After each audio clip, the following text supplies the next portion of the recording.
the earthquake first struck on Saturday morning, reactions were many and varied. Some people stayed where they were, others dived under furniture or doorways, some even ran for the hills, literally, I'm told. Which raises a question, what exactly are you supposed to do when an earthquake hits? Tristram Clayton with the definitive answer. So here we are at home, watching a bit of TV. Suddenly the big one hits. What do we do? The first thing we do is we drop, and we stay away from glass, stay away from the windows, and we find cover. This is our cover, the table, the safest place, and hold. So we want to hold on to make sure that the earthquake doesn't actually move the table away from us.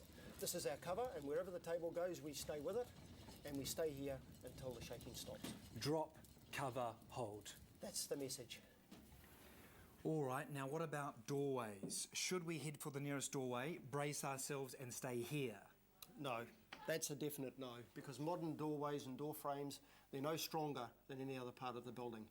The fact that you're standing up, the force of the earthquake can actually throw you off your feet, cause injury. The door can slam, catch your fingers. The best place is to drop and find a safe haven. All right, David, the so-called triangle of life. Is there anything in it? No. Shouldn't do it.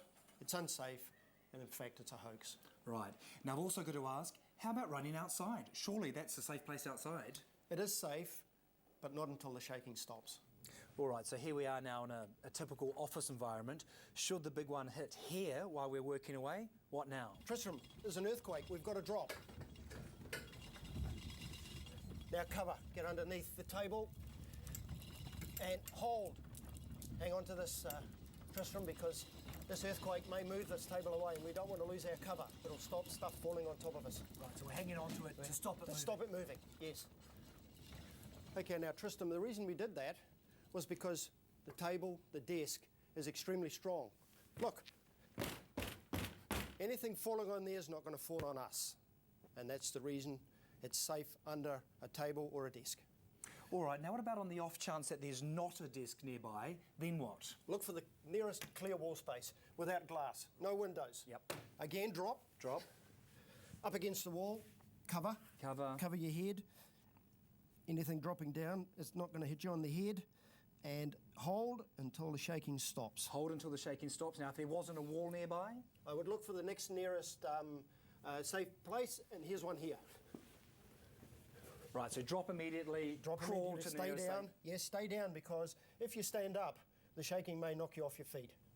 All right, so we've seen what we should do when the earthquake hits. What about beforehand? Okay, make sure that large cabinets like this are fixed to the wall, that they're not actually going to fall over on top of us. Secondly, make sure we have a first aid kit and we know where it is. And thirdly, make sure that we understand what the evacuation plan is and where the safe routes are and where the exits are.